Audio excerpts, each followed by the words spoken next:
Jakarta sedang panas-panasnya bukan cuma karena cuaca, tapi juga karena kabar kalau Salsa Erwina, sosok diaspora yang belakangan jadi sorotan publik, dikabarkan akan segera pulang ke tanah air. Kabar ini tentu saja langsung bikin jagat politik heboh, apalagi katanya ia punya agenda penting bertemu langsung dengan Presiden Prabowo Subianto dan Wakil Presiden Gibran Rakabuming Raka. Momen ini dianggap syarat makna karena bertepatan dengan riuhnya situasi politik di dalam negeri, di mana rakyat sedang getol-getolnya menyuarakan perubahan lewat aksi-aksi di depan gedung DPR. Banyak pengamat menilai kehadiran Salsa di Indonesia bukan sekadar kunjungan pulang kampung, tapi semacam simbol bahwa suara dari luar negeri pun ikut menggema ke dalam negeri. Lucunya, ada yang bilang kepulangan Salsa ini mirip kayak film sinetron Ramadan yang selalu pas timingnya dengan momen heboh, bikin semua orang nonton tanpa kelip mata.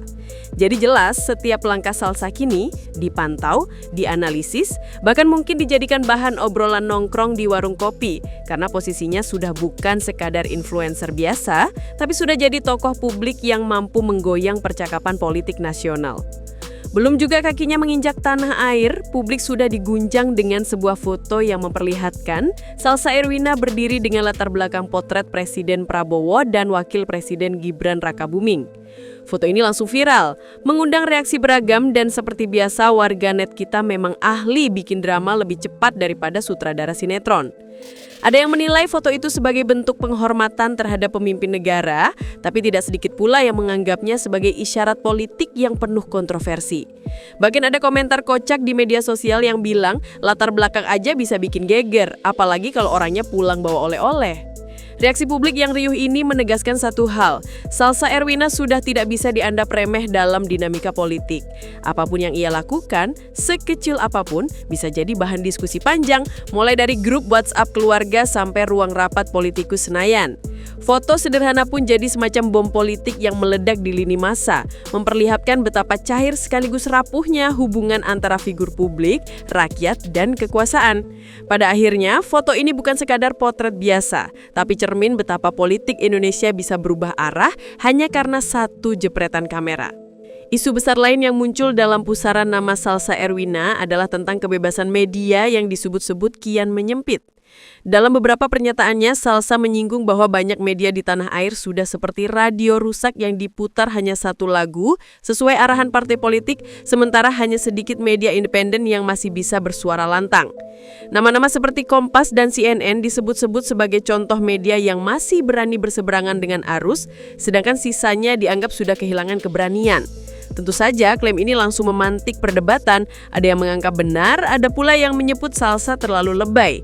Tapi faktanya di media sosial memang banyak jurnalis muda yang curhat kalau liputan mereka seringkali diedit bukan hanya oleh redaktur, melainkan oleh kepentingan politik yang lebih besar. Di sisi lain, tuduhan ini juga membuat banyak orang semakin simpati. Karena siapa sih yang suka kalau media yang seharusnya jadi corong rakyat malah berubah jadi corong partai? Dan kalau dipikir-pikir lucu juga ya, di zaman serba digital begini, kadang berita asli justru datang dari status Facebook tetangga dibandingkan dari stasiun TV besar.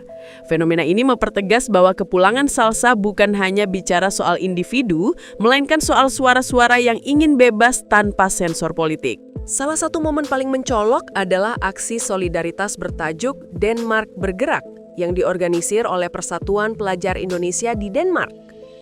Aksi ini sebenarnya sederhana, tapi karena ada kehadiran Salsa Erwina, mendadak berubah jadi bahan headline banyak media. Menariknya, menurut laporan, para pelajar ini patungan sendiri untuk biaya bunga, cetak poster, sampai ngurus izin ke pemerintah Denmark. Jadi kalau ada yang mengira aksi ini dibiayai sponsor besar, ya mungkin perlu disadarkan bahwa kadang perjuangan itu modalnya Indomie rebus dan semangat gotong royong. Salsa sendiri mengaku datang terlambat, bahkan tidak konfirmasi kehadiran dan tidak tahu menau tentang detail acara. Ia hadir hanya untuk memberi dukungan moral kepada para mahasiswa yang berani bersuara meski jauh dari tanah air. Dari sini jelas bahwa acara itu lebih mirip pesta demokrasi dadakan ketimbang demo formal yang penuh protokol. Namun karena ada wajah Salsa di tengahnya, publik langsung menghubungkannya dengan agenda politik besar. Padahal bisa jadi Salsa hanya ingin numpang makan kue sisa demo. Inilah menariknya. kadang aksi kecil di luar negeri bisa bikin pejabat di Jakarta susah tidur. Salah satu detail unik yang jadi sorotan dalam demonstrasi di Denmark adalah peletakan bendera merah putih di atas kursi. Tentu saja ini bikin heboh di tanah air karena dianggap tidak sopan. Namun, menurut penjelasan panitia, peletakan itu bukan bermaksud melecehkan simbol negara, melainkan karena keterbatasan tempat. Di Denmark, aturan melarang pengibaran bendera selain bendera nasional mereka, sehingga satu-satunya opsi yang tersedia hanyalah menaruhnya di kursi. Kalau dipikir-pikir, ini sebenarnya mirip kayak kita lagi piknik di taman terus nggak ada alas. Ya akhirnya koran pun jadi alas darurat. Tapi di dunia politik, simbol punya makna besar. Jadi wajar kalau publik bereaksi keras. Salsa pun menjelaskan bahwa ia tidak ada urusan dengan posisi bendera tersebut, karena saat datang acara sudah berlangsung. Meski begitu, warganet terlanjur ribut. Ada yang bilang bendera ditaruh di kursi sama dengan merendahkan bangsa. Ada juga yang membela dengan alasan aturan hukum Denmark. Pada akhirnya, kontroversi ini menunjukkan betapa detail sekecil apapun bisa jadi bahan bakar debat nasional. Bahkan, kursi pun bisa jadi topik politik panas. Kalau bendera sudah bikin gaduh, apalagi soal poster wajah Presiden Prabowo dan Wakil Presiden Gibran yang tiba-tiba muncul dalam demo itu. Salsa sendiri mengaku tidak tahu siapa yang mencetak atau menaruh poster tersebut, karena acara sudah berjalan ketika ia datang. Namun foto Salsa yang berdiri dekat dengan poster itu langsung diartikan macam-macam, dari simbol penghormatan sampai tuduhan makar. Seperti biasa, warganet membuktikan mereka adalah ahli tafsir visual tercepat di dunia. Ada yang berkomentar kalau posternya seperti kode keras. Ada juga yang bilang itu framing politik untuk menjatuhkan nama Salsa. Di tengah perdebatan ini muncul pula opini kocak netizen yang bilang poster Prabowo Gibran itu mirip iklan properti, tinggal kurang tulisan dijual cepat di bawahnya. Terlepas dari lucu-lucuan, yang jelas poster ini jadi bukti betapa rapuhnya batas antara aksi sosial dan simbol politik. Salsa sendiri menegaskan ia tidak melarang siapapun membawa atribut apapun dalam demo, karena demokrasi berarti kebebasan berekspresi. Tapi ya, di dunia politik kita, kebebasan itu seringkali dibaca sebagai provokasi. Fenomena Salsa Erwina memunculkan perdebatan baru. Seberapa sahih kritik dari diaspora dibanding kritik dari rakyat yang hidup sehari-hari di Indonesia? Ada yang menilai suara Salsa justru lebih objektif karena jauh dari tekanan politik lokal.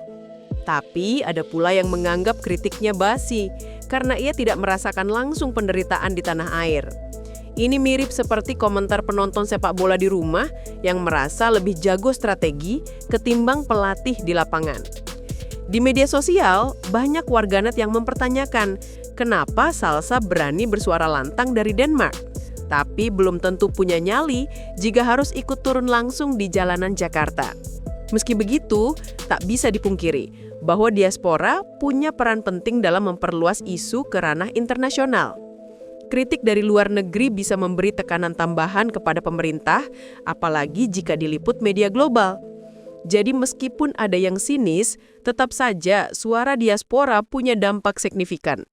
Humor kecilnya, kadang diaspora itu seperti anak kos yang jauh dari rumah. Selalu cerewet soal kondisi keluarga, padahal jarang pulang. Tapi kalau mereka bicara, semua orang tetap mendengar. Kegaduhan makin memuncak ketika beredar narasi bahwa Salsa Erwina dituduh sebagai provokator yang punya agenda makar. Tuduhan ini jelas bikin situasi tambah panas, karena makar bukan perkara main-main di dunia politik Indonesia. Salsa buru-buru mengklarifikasi bahwa dirinya tidak pernah sekalipun menyerukan agar Presiden Prabowo lengser atau digulingkan. Ia hanya hadir untuk menunjukkan solidaritas pada aksi mahasiswa dan menyuarakan aspirasi rakyat. Namun, di media sosial, framing tuduhan makar ini terlanjur menyebar. Ada yang menyebutnya sebagai upaya untuk membungkam kritik, ada pula yang percaya bahwa Salsa memang punya agenda tersembunyi. Lucunya, beberapa akun malah membuat meme yang menyandingkan wajah Salsa dengan poster film pengkhianatan G30S, seolah-olah sejarah diulang dalam format digital.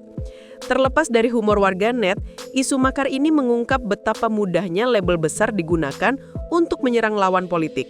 Bagi Salsa, Tuduhan ini bisa jadi ujian berat, tapi juga peluang untuk menunjukkan integritas.